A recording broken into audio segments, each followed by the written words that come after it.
की English summary. तो आज की क्लास में हम पढ़ने वाले हैं क्लास 9th की बिल्कुल नई बुक कावेरी का चैप्टर नंबर 2 जिसका नाम है द पॉट मेकर। तो इस कहानी के 2 पार्ट्स हैं और हम दोनों पार्ट्स को इसी वीडियो में कवर करने वाले हैं। तो इस कहानी में सेंटिला नाम की एक छोटी लड़की होती है जिसे पॉट मेकिंग से बहुत ज़्यादा प्यार होता है। उसकी मदर का नाम एरेनिला होता है और वो उसे पॉट मेकिंग नहीं सिखाना चाहती। खैर वो खुद ही एक पॉट मेकर होती है। उसके फादर का नाम मेसोबा होता है। तो इसकी फर्स्ट पार्ट में जब वो थोड़ी सी बड़ी होती है और उसकी मदर और उसकी ग्रैंड मदर खेतों में और जंगलों में काम करने के लिए जाती है तो वो पीछे से पॉट मेकर्स के पास जाकर पॉट मेकिंग को देखा करती है और देख देख के सीखने की कोशिश करती है। जब उसके माँ बाप खेत में जाते हैं तो वो पॉट मेकर्स के पास जाकर बहुत देर तक खड़ी रहती है जो प्रोफेशनल पॉट मेकर्स होते हैं। लेकिन पॉट मेकर उसे मजाक में लेते हैं कि ये छोटी बच्ची सिर्फ और सिर्फ अभी क्यूरियोसिटी की वजह से यहाँ पर आ रही है। सेंटिला ने अपने मदर फादर को कभी भी नहीं बताया कि वो एक पॉट मेकर बनना चाहती थी, क्योंकि उसकी जो मदर थी वो चाहती थी कि वो एक वीवर बने, मतलब जो कपड़े बनाते हैं वो बने। क्योंकि एक रात वो सुन लेती है अपनी मदर और फादर को बात करते हुए।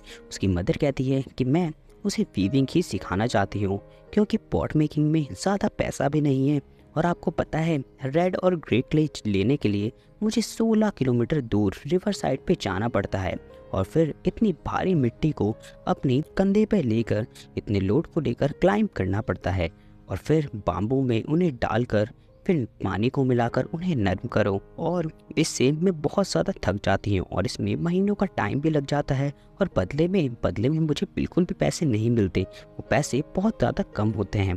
और दूसरी तरफ वीविंग में वो घर पे बैठकर पैसा कमा सकती है। वो एक शॉल बनाकर मिट्टी के बर्तनों से बहुत ज़्यादा पैसा बना सकती है और उसमें उसे गंदगी का सामना भी नहीं करना पड़ेगा। पॉट मेकर्स को बहुत ज़्यादा मेहनत करनी पड़ती है जो कि सेंटिला भी जानती है। वो देखती है कि पॉट मेकर्स जो है वो मिट्टी को मिक्स करते हैं पानी से, फिर उन्हें नरम करते हैं, फिर अपने उल्टे हाथ से लेफ्ट हैंड से उन्हें शेप देने की कोशिश करते हैं अंदर से, और राइट हैंड में एक स्पैचुला लेते हैं। स्पैचुला एक औजार होता है जिसे वो यूज़ करते हैं बाहर की तरफ से उन्हें शेप करने के लिए। और फिर 2-3 दिन के बाद उन्हें फाइनल शेप दिया जाता है और फिर उन्हें धूप में सुखाया जाता है और फिर ग्रास और बम्बू में उन्हें रखकर उन्हें बिल्कुल परफेक्ट हीट में उन्हें जलाया जाता है, मतलब उसे पकाया जाता है। और वो हीट ज़रा सी भी कम ज़्यादा हुई तो पूरे जो बर्तन हैं वो ख़राब हो जाते हैं। तो हर दिन जब उसके मदर और फादर काम के लिए जाते थे तो सेंटिला पीछे से पॉट मेकर्स के पास जाकर पॉट मेकिंग सीखने की कोशिश करती थी, जो चीज़ उसकी मदर को भी पता थी। और वो उसकी मदर के आने से पहले इवनिंग में अपने घर पे आ जाती थी। इसी वजह से गांव में ये चर्चा पूरी तरीके से फैल जाती है कि आखिर जो सेंटिला की मदर है वो उसे पॉट मेकिंग क्यों नहीं सिखा रही।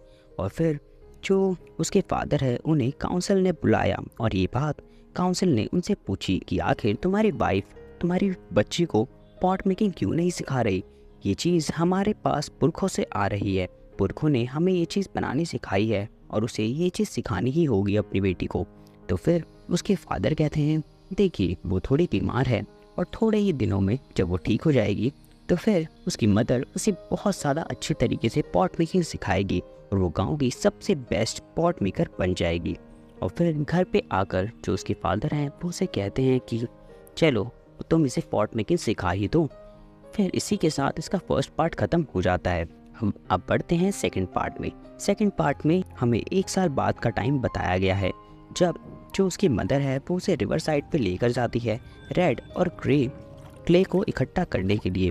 और वो उसे टीच करती है कि किस तरीके से क्ले को बैग में भरा जाता है, फिर बाम्बू में डाला जाता है और उन्हें पानी के साथ मिक्स करके नरम किया जाता है पीट कर। जो चीज़ जो सेंटिला है वो बहुत अच्छे तरीके से कर लेती है और एक परफेक्ट मिट्टी भी बना लेती है। वो देखती है अपनी मदर को फिर पॉट बनाते हुए, लेकिन वो जब पॉट बनाने की कोशिश करती है तो वो पॉट पूरी तरीके से ख़राब हो जाता है।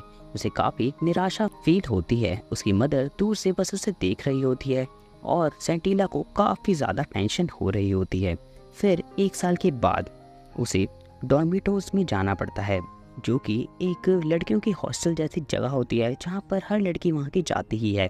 तो फिर वो जब वहाँ पर जाती है तो उसे मिलती है ओलूचा, जो कि एक विडो होती है और उसे सभी लोग आंट कह के भी वहाँ पे बुलाते हैं।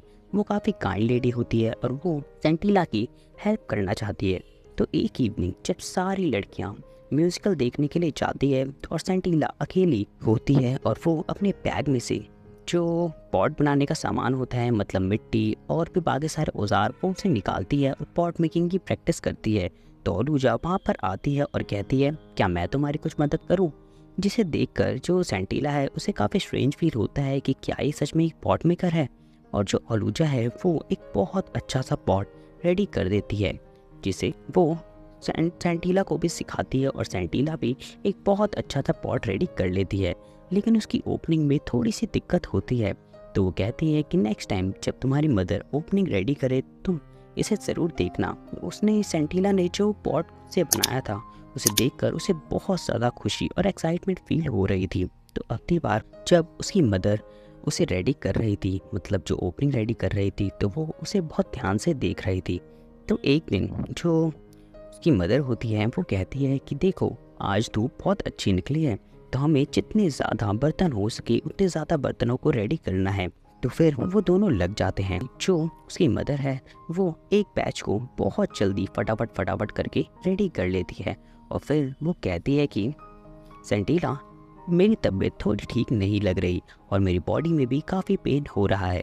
मैंने एक बैच को रेडी कर दिया है और तुमसे जितने हो सके तुम उतने ज़्यादा जो पॉट्स हैं उन्हें रेडी कर दो और मैं अभी थोड़ी आराम करने के लिए अंदर जा रही हूँ। और फिर वो अंदर चली जाती है आराम करने के लिए।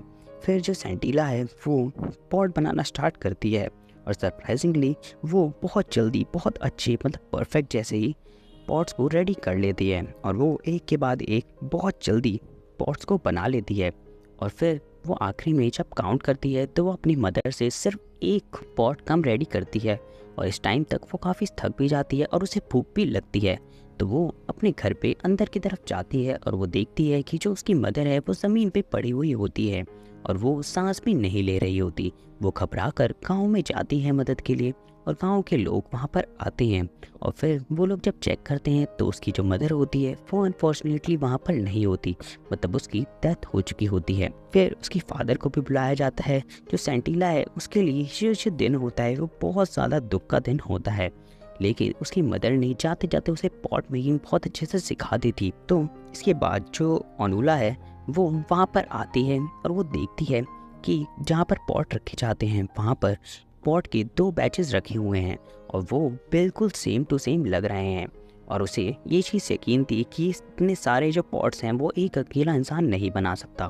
इसका मतलब जो बाकी के पॉट्स हैं वो सेंटिला ने बनाए हैं। और उसे एक चीज़ पता चलती है, वो इस बात को डिस्कवर करती है कि जो गांव है उसमें एक नई पॉट मेकर का जन्म हो चुका है। और इसी के साथ इस चैप्टर के और बाकी सभी चैप्टर्स के और आपकी सारी बुक्स के सभी question answers, important words, exams important questions, सब कुछ आपको मेरी डिस्क्रिप्शन में मिल जाएगा, तो उसे देखना बिल्कुल भी मत भूलिएगा। और इसी के साथ ये चैप्टर एंड